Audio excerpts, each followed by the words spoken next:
नमस्कार दोस्तों, मेरा नाम है प्रवीण शर्मा और आप देख रहे हैं transport and lorry problem channel. दोस्तों, ट्रांसपोर्ट को हमारी सरकार ने या हमारे लॉरी ओनर्स को सरकार ने हमेशा हल्के में लिया। ठीक है, ड्राइवर्स को हल्के में लिया, गाड़ी मालिकों को हल्के में लिया। इस व्यापार के बारे में कभी भी कोई भी नेता बात नहीं करता और कभी भी कोई भी सरकार बात नहीं करती और इस व्यापार के ऊपर बिल्कुल भी किसी का ध्यान नहीं है। तभी आए दिन इसमें व्यापार में मार्जिन बिल्कुल खत्म होता चले जा रहा है। इसका सबसे बड़ा कारण है हमारी गवर्नमेंट का ध्यान ना देना। वो सिर्फ इस बात पर ध्यान देती है कि हमारे टोल कैसे बढ़ेंगे, हमारा डीजल कैसे बढ़ेगा और हमारे जो टैक्सेस हैं वो कैसे बढ़ेंगे, बीमा कैसे महंगा होगा, परंतु ये नहीं मालूम कि गाड़ियों के फ्राइड या भाड़े वो कैसे बढ़ाए जाएंगे। इस बात के लिए कौन समझेगा। यही कारण रहा दोस्तों कि इस बार जो टैक्स महंगे हुए, सबसे ज्यादा जो मार पड़ी है दोस्तों, इस समय टोल्स की मार पड़ी है ट्रांसपोर्ट जगत पर और मार पड़ी है डीजल की। आपने अक्सर देखा होगा जब लोग घर से बाहर निकलते हैं अपनी कार से, किसी तीर्थ यात्रा पर जा रहे हैं वो या किसी भी जगह घूमने जाते हैं, तो उनके दिमाग में आजकल डीजल का पॉइंट सेकंड नंबर पे आता है कि डीजल कितना खाएगी गाड़ी। फर्स्ट नंबर पे आता है रूट कौन सा चयन करें, उससे जाएंगे उस पर इतने टोल लग जाएंगे, उस पर भी जाएंगे, अरे चलो हाईवे से चलो। तो टोल बचाने के चक्कर में कार वाले या ट्रक वाले भी अनाप शनाप के जो रास्ते हैं, आउट रोड हैं, उस पर चले जाते हैं, जिससे बहुत सारे हादसे हो जाते हैं।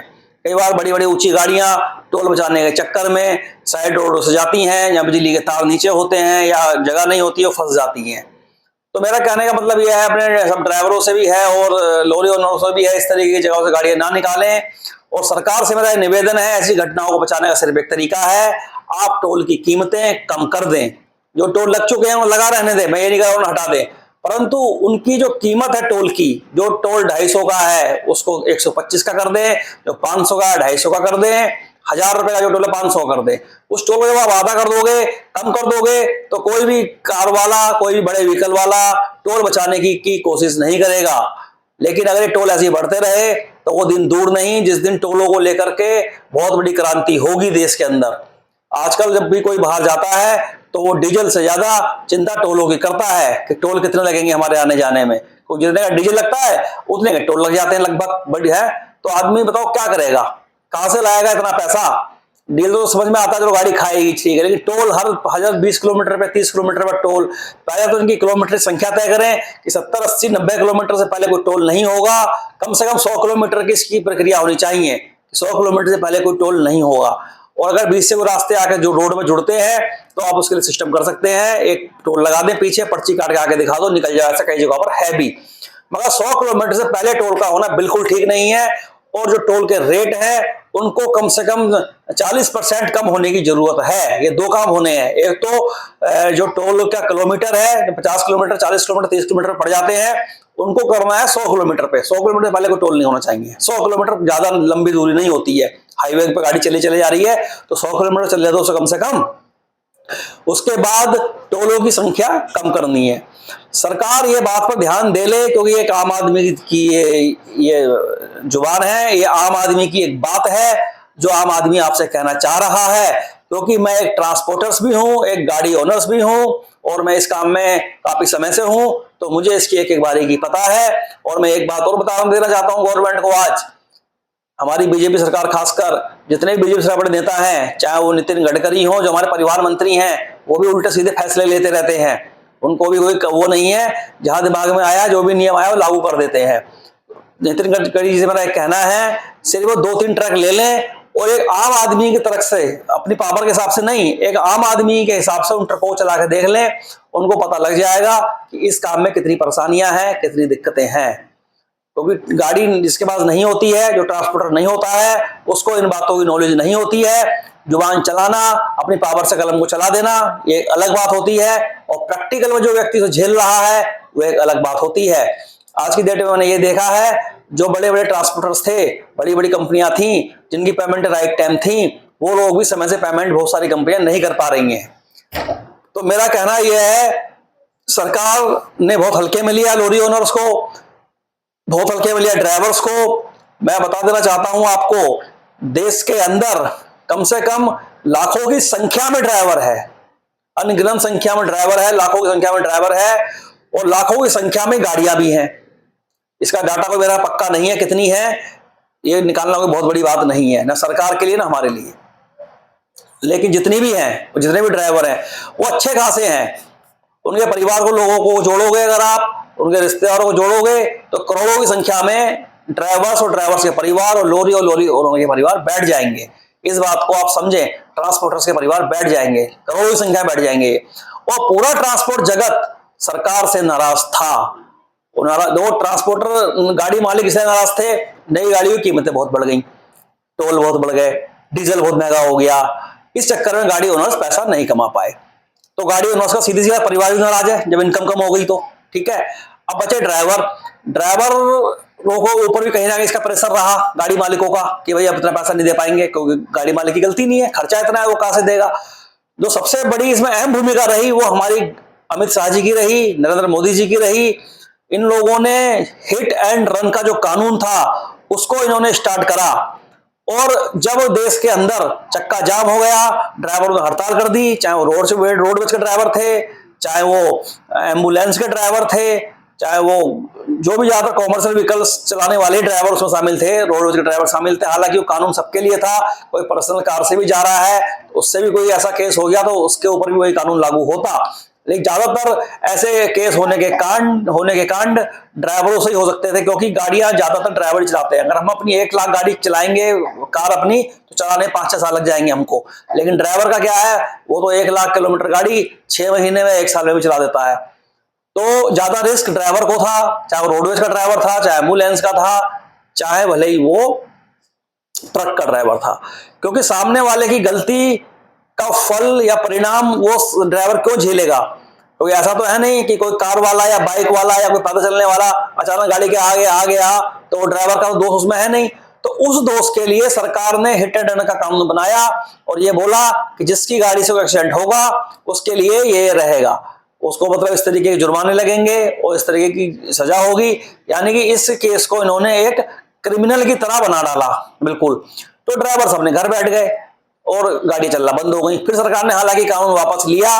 वही रीजन रहा, सरकार को जो ड्राइवर्स परिवार के बोर्ड नहीं मिले, कोई ड्राइवर चलो बाहर भी होंगे गाड़ियों पर कुछ इलेक्शन के टाइम, लेकिन उनके परिवार वाले तो घर पे थे, और एक ड्राइवर के घर में 5-5, 10-10 लोग भी हैं। तो लगा लो कितने करोड़ों की संख्या में लोग बैठेंगे। वो सारे वोट श्री नरेंद्र मोदी जी, अमित शाह जी आपके कट गए। इस बात को कोई यूट्यूबर्स या कोई मीडिया वाला आपको नहीं बताएगा, ये बात एक आम आदमी आपको बता रहा है और सच्चाई है, कुछ भी नहीं है।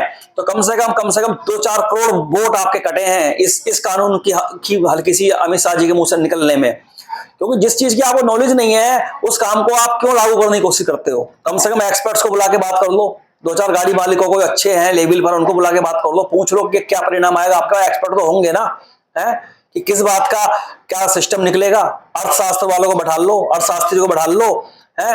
आपका सबसे बड़ा जो ऊपर की 30-40 सीटें कम हुई है ना, ये इसलिए भी हुई है तो गाड़ी ओनर्स के फैमिली वालों ने भी आपको वोट कम करा, हर एक व्यक्ति ने कम करा। क्योंकि आप कितने भी अच्छा काम कर लो, जब तक लोगों को रोजी रोटी नहीं मिलेगी समय से, जब तक उनके व्यापार जगत में खुशहाली नहीं आएगी, तब तक कोई सरकार टिक नहीं सकती। ये मैं आपको बता दूं, 240 सीटें इस बार तो आ भी गई हैं। अगले बार बीजेपी सरकार से मैं कहना चाहता हूं, ये सीटें भी नहीं आने वाली है।